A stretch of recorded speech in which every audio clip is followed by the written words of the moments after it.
Ryan Wesley Routh is a suspected gunman behind the assassination attempt on former President Donald Trump at Trump International Golf Club in West Palm Beach. He was previously charged in 2002 for possessing a weapon of mass destruction. Trump was out golfing, which was not planned and not on any public schedule. So how in the world did Routh know Trump would be playing golf at the Palm Beach Club without being told? Now, Fox has stated that he was stationed at the 6th hole. Trump was at the 5th hole, so he was waiting for him to get closer until a U.S. Secret Service agent opened fire on Routh before he could carry out his plot. Fortunately, no one was injured, and Routh fled the scene, leaving behind a GoPro camera, an assault rifle, and 2 backpacks. Authorities believe these items suggested that Routh had carefully planned the attack. This is the same individual who is coordinating with foreign soldiers, specifically Afghans, to fight against Russia. He was also caught on camera trying to recruit revolutionaries aimed at taking down the whole system,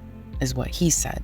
Now, former Assistant FBI Director Chris Swecker said to Newsweek, "There is a scary possibility someone else was involved. The biggest question to answer is, how did the would-be assassin known to be at the location at the time? There are only 3 possible answers. He guessed and got it very lucky. He conducted surveillance on Trump and followed him to the golf course, or he had inside information about Trump's schedule. The last answer is scary and has implications that another person was involved." Also on Fox News, Martin County Sheriff Will Snyder said the million-dollar question is how Routh knew where Trump was going to be. Now, Routh is a registered Democrat, a Democrat donor, and a big supporter of the war in Ukraine. He clearly hated Trump, called him retarded on Twitter, and said, "I will be glad when you are gone." Trump Jr. pointed out that it's interesting he had a Biden-Harris bumper sticker at his residence in Hawaii, and he has quite the rap sheet. He was previously charged in 2002 for possessing a weapon of mass destruction. A former FBI agent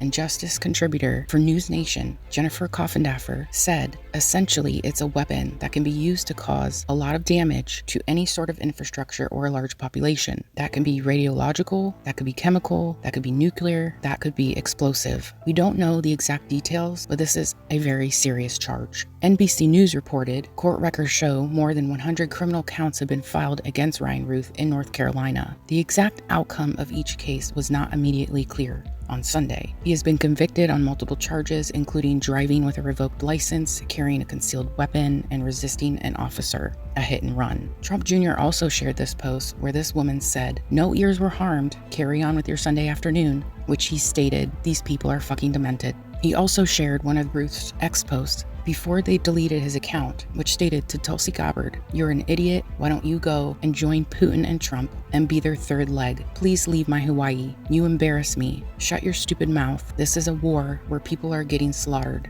for no reason. I'm going to fight and die for Ukraine." Trump Jr. stated, "It sounds like this psychopath spends a lot of time watching left-wing propaganda." Trump Jr. also posted, "You know what's getting really old? Having to have conversations with my 5 young children about the radical leftists trying to kill their grandfather. No person should ever have to do this in America or anywhere else, and yet I have to have that conversation 5 times again yesterday." Now, the governor of Florida, Ron DeSantis, stated on X, the state of Florida will be conducting its own investigation regarding the attempted assassination at Trump International Golf Club. The people deserve the truth about the would-be assassin and how he was able to get within 500 yards of the former president and current GOP nominee, which is true, and he understands the FBI and Secret Service had some flops during the first attempted assassination in Butler, Pennsylvania. After his account on Facebook and Twitter were taken down for mysterious reasons, this is a video of the Facebook account being taken down in real time. Some people were able to archive his history. Now here's the Democrat side of this assassination attempt.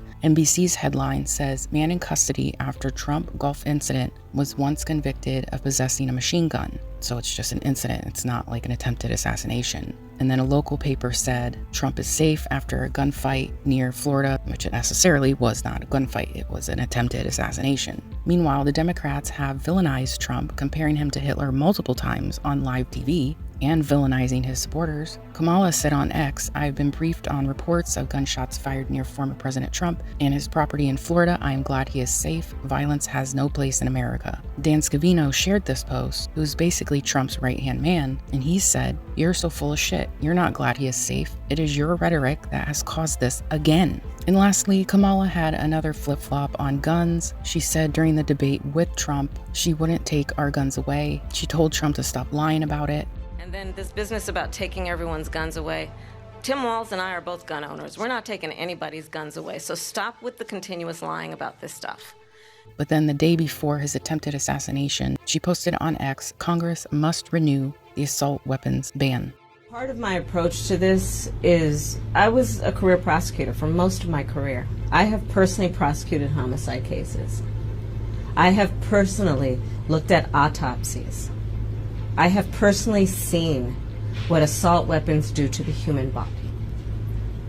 And so I feel very strongly that it is consistent with the Second Amendment and your right to own a gun to also say we need an assault weapons ban. They're literally tools of war.